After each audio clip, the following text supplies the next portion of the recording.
The woman you will meet now is actually a cruise ship captain. That's her title.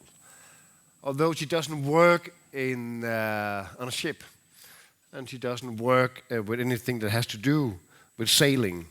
She's working with Zappos, which is a company that sells shoes and clothes on the internet. And her job is to create things, events, etc., to make, if not happiness, at least satisfaction and joy, and to support the culture of the company. And Zappos, that company, has chosen to say that culture is before anything else. And the woman you will meet now, as an example, she pays people $2,000 if they are ready to leave the company. Why? Please welcome from the States, from Las Vegas actually, Jamie Naughton.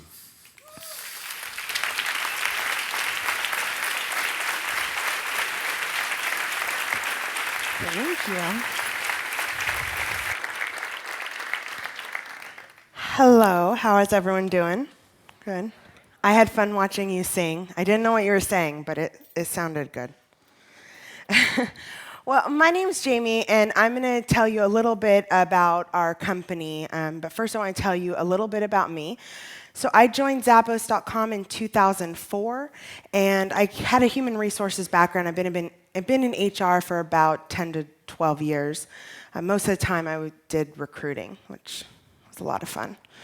But currently, I oversee cruise ship operations. So my official title is cruise ship captain. And no, we don't have anything to do with cruise ships, but it's a fun title. I handle events, programs, incentives, community involvement, and a bunch of other stuff that's probably not worth mentioning right now. But let me tell you a little bit about my company. How many of you have heard of Zappos.com? Oh, Alex warned me that we weren't very well known, so I'm pleased to see a half a dozen or so of you know of us. But we do have, even if you haven't heard of our company, you know what we sell. Everybody in here has shoes on, yes? So we sell shoes, clothing, handbags, housewares, and I'll tell you a little more about it in a minute. But we were founded in 1999. We currently have about 1,700 employees. Half of those employees are in Las Vegas with me, and then the other half are in Kentucky with our warehouse. We were ranked number 23 on the Fortune Best Companies to Work For list in America in 2009. We were the highest ranking newcomer for the list. So we'd never made the list, and we went all the way from nothing to 23. And Fortune did a big spread on us in their magazine. We were pretty excited. But last year, we ranked number 15, so we moved up, or actually this year, we moved up 8 spots. So now we're number 15, and we're really excited about that. We're powered by service. Everything we do is about the customer, so we strive to have the best online shopping experience. We have free shipping, free returns, and a 365-day return policy. We also have the best selection, so we have over 1,000 different brands. We carry about 4 million products that represent 200,000 unique styles. So if you are a size 5 women all the way up to a size 15 women, we have your shoe in stock, or same thing for gentlemen. So we like to think of ourselves as a service company that just happens to sell shoes, handbags, housewares, you name it, eventually, hopefully, just about everything. We have about 10 million total purchasing customers. About 4 million of those have purchased in the last 12 months.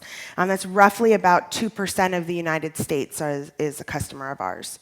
On any given day, 75% of our business comes from repeat customers. So customer service is crucial to our business when we're expecting 75% of those people to come back. When customers do come back, they come back more often and they spend more money. So we definitely want to invest a lot of our time and energy into the customer service experience. This is a little look at our numbers. In 2000, we did almost nothing. We had about $1.6 million. We closed out 2008 with over $1 billion, and we closed out 2009 with $1 billion as well.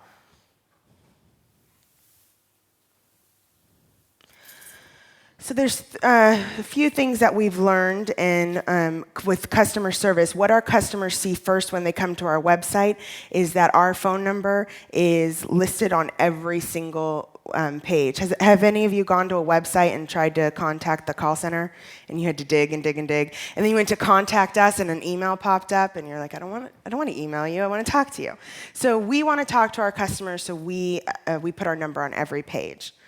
Again, free shipping, free return shipping, and a 365-day return policy. Most women know that we tend to buy things and not wear them. So we have tags and stuff hanging off our clothes in the closet. So we're good, and you can return your products to us. So what our customers are experiencing: fast, accurate fulfillment. Like I said, free shipping, but we surprise upgrade most of our customers to overnight. So it's not unheard of for a customer to order as late as 10 o'clock at night and have the shoes as early as 10 o'clock in the morning the next day for free, no matter where they are in the country. Friendly, helpful, above and beyond customer service. We'll even, if you call our call center and we don't have your shoe in stock, we'll even direct you to one of our competitors. So we'll help do a search for that particular shoe and then tell you where you can buy it. So how we do it internally is we have no call times. We don't have any sales performance goals, so there's no quotas. When the customer calls, the only job of that rep is to make sure they provide them great customer service. Sometimes customer service takes a minute, and sometimes customer service takes a bit longer. Our longest call on record was 6 hours for one customer. I have no idea what that customer needed, but they got a good chunk of our time. So we have 5 weeks of training. Every employee, before they even step foot into their job, is going to spend 4 weeks learning how to be a call center representative. In addition, they're going to spend 40 to 80 hours before they start their job taking calls from customers. During the holidays, every employee is required to talk to our customers and spend time in the call center. And as you heard earlier, we will pay you $2,000 to quit. So we spend a lot of time recruiting and making sure you're right for Zappos. And after training, we want to make sure Zappos is right for you. And if it's not, we're going to pay you to leave. I heard yesterday that Denmark, that you guys are paid very well. But in Las Vegas, the average entry-level position will pay about $13 an hour. So $2,000 is quite a bit of money for someone making that amount. All of our interviews and our performance reviews are 50% based off of how you fit into the culture. So you can't get into the company if you're not a culture fit, and you can't stay in the company if you're not a culture fit. So I want to talk a little bit about happiness at Zappos. We've done a lot of research on happiness and tried to apply the philosophies into everyday thinking at Zappos. And when people are trying to find happiness, generally it starts with a goal. So if I ask you what your goal in life is, you might say something like, I want to get a great job, I want to be healthy, I want to find a boyfriend, girlfriend. But if you're asked why, you're going to say, I want to retire early, I want to find a soulmate. We're all looking for a soulmate. I want to run faster. If I ask you why again, I want to spend time with my family. I want to buy a home. These are all really great reasons. But eventually, after you ask why enough, everybody's looking for the same thing, which is happiness. So research has shown that people are very bad at predicting what will make them happy. We tend to focus on objects too much. So when I get this, I will be happy, or when I achieve that, I'll be happy. When I get that promotion, my life is set, I'm going to be great. But that's not sustained happiness. That'll increase your happiness for the moment, and then eventually you go right back to where you started. So there's a science behind business, and everybody's probably familiar with conversion, psychology of buying, repeat customer behavior, customer acquisitions.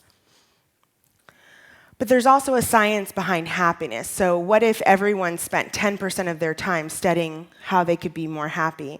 How much happier could you be? But the point of this conference is, how much happier could your employees be? And what if you could go from all of this and you could just do a straight shoot to happiness? So we're going to talk about a few different frameworks that we found about happiness and how we've implemented them into the Zappos culture. So we found that there's 4 key things to being happy in a work environment. That's perceived control, perceived progress, connectedness, and vision/meaning. So perceived control. We implemented this into our call center as one of our case studies. With the call center, they're on the phones all day long. It's an exhausting job, and it can be a little bit redundant. So what we did is we decided to take away all potential for raises. We thought that was a good idea. But what we implemented instead is what we call skill sets. So now there's a control that the employee has over their own job. They don't have to stay in just answering phones or doing the same thing every day. They can choose from 10 to 15 different paths to take. And once they complete that path, it's tied to a raise. So you have some employees in your company who are content doing exactly what they're doing. They don't have any hopes of moving forward. They don't really want to be a leader, and that's fine. But at Zappos, if that's where you're going, then you're going to stay at the same pay rate. So they can pursue other skill sets. Some skill sets take 3 months, some take 6 months, some can take up to a year. Their raises can be 25 cents up to 75 cents for each one. And then they can cap out at around $24 an hour, which is a very highly paid call center worker in Las Vegas. But they can do this in pursuing it at their own pace. So some people are really ambitious and they're going to get through their skill sets very quickly, and some people might take years to get through them. Perceived progress. This one goes to our merchandising team. Our merchandising team is the one that's responsible for every product that we sell on our website. And we used to have a training program that went something like this. For 18 months, you were a merchandising assistant, and after 18 months, you got promoted to an assistant buyer. After another 18 months, you went to a buyer. So total time was 54 months. What we notice with perceived progress is that people want to always feel like they're moving towards a goal, and it doesn't really matter what that goal is, but the goal needs to be obtainable. And humans, by nature, we have short-term thinking, so 18 months is a considerable amount of time to set a goal. So what we did is we broke it down, and now it's the progress is every 6 months. So after 6 months, you become a merchandising assistant level 1. Another 6 months, merchandising assistant level 2, so on. And you can see at the end, it's the same amount of time. But because we broke it into bite-sized pieces and there's a small bump in pay and a new title, the people ended up being happier. Connectedness. This is something that I feel we do really well at Zappos. We have a lot of different programs, a lot of different ways for our employees to get connected to the company. And one of the things we do is we have a number of clubs. In the Las Vegas area, we have about 800 employees. We're hiring another 125, and so we're growing every day. And these people are coming from all over the country. Some don't have families in Las Vegas or don't know anyone. So our clubs is a great way to get people connected to other employees. So if you're passionate about something, for instance, I have a daughter, she's 4, and I have a passion for parenting. So I created a club called parents@zappos.com. And any parent in the company can join my club, and then it's an email distribution list. But we have about 25 of these. We have a French-speaking club, a German-speaking club. Lost is a TV show. Twilight, anyone read Twilight? Oh, it's the best book ever. Twitter, how many of you are familiar with Twitter? Oh, good amount of you. We take Twitter to a whole nother level, so we get every one of our employees on Twitter from the day they start. And we even have a website called twitter.zappos.com that'll show you anytime Zappos is mentioned on the web, whether it's good or bad. And it'll also show you exactly what our employees are talking about.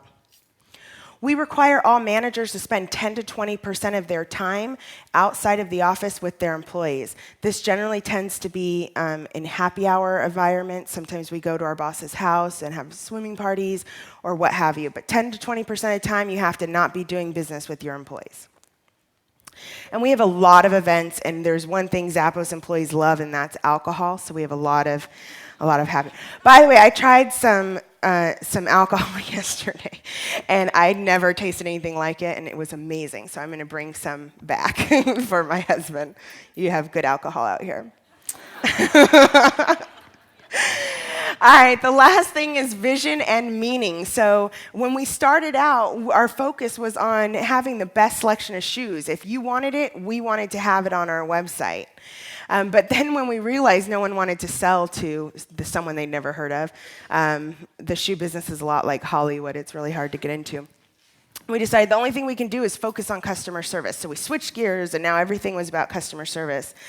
And we got that down, and then we switched gears again, and we said we want to be the best place to work ever. So we're going to focus all of our energy into that. And these are great visions, and they're great meaning, but in the end, they don't mean that much. It's one small thing. So if you funnel that all down, now what our overall vision is delivering happiness. We're passionate about delivering happiness to our customers, to our employees, and even our vendors. We even allow our vendors backstage access to our website so they can log in and they can see exactly where their products are selling. They even have the ability to generate a PO and tell Zappos, you need more of our product, I've already written the order for you. So that's how much trust we have in the relationships that we build. So if the research shows that vision and meaning, higher purpose, all leads to happiness, what is your company's higher purpose? And how can you translate that into your employees' higher purpose? And a good way to start is what your own higher purpose is. We have 10 core values, and all those core values are true to who we are as people, not just as a business. I wanted to tell you a little story, I have about 3 minutes left, about customer service and how we do things. This story takes place in Santa Monica, California, which is a beautiful beach town. And our CEO was out with the brand Skechers, and they were doing what they tend to do, which was bar hopping. I know we sound like alcoholics, but we are, so it's okay. So our CEO was out with a few other people and the Skechers brand reps, and they went from bar to bar to bar to bar. In Las Vegas, the bars never close, but in California, they close at 2, so 2 in the morning. So at 2 in the morning, they headed back to the hotel, and the Skechers rep said, I really want a pizza. So she opened up her room service book, and she called room service, and they said, we don't deliver this late. Sorry, it's time for bed. You need to give up your pizza dreams. And she opened up the yellow pages, and she couldn't find anybody that was delivering pizza that late at night. And so our CEO, Tony, had a brilliant idea in a drunken stupor, and he said, I know, call Zappos. And the lady said, why would I call Zappos? He's like, just do it, just do it. So they put Zappos on speakerphone, and they called our office. They got a rep who answered the phone. Thank you for calling Zappos. My name's Joe. How can I help you? And Tony's giggling in the background, and the Skechers rep says, I'd like to order a pizza. And the rep says, well, you know we sell shoes, right? And she's like, yeah. You know we sell handbags, right? And she's like, well, we don't sell pizza. She's like, I know, but I really want a pizza. I'm in Santa Monica. It's 2 o'clock in the morning, and I didn't know who to call, and I heard you are amazing. And so the rep said, please hold. And she put her on hold, and within a few minutes came back on the line with a list of 5 different places in Santa Monica that would deliver pizza. So I guess the point of this story is it's about building relationships and not just selling product for us. That brand rep, had she been a real customer, would probably have never forgotten that experience. It's a story that still lives today. So yeah, we're passionate about service and passionate about delivering happiness. So hopefully you can take some of these small pieces and bring them back into your environment. Because one of the most important things, we think on some small level that we can change the world by just making everyone a little bit happier. And I think that's all for me.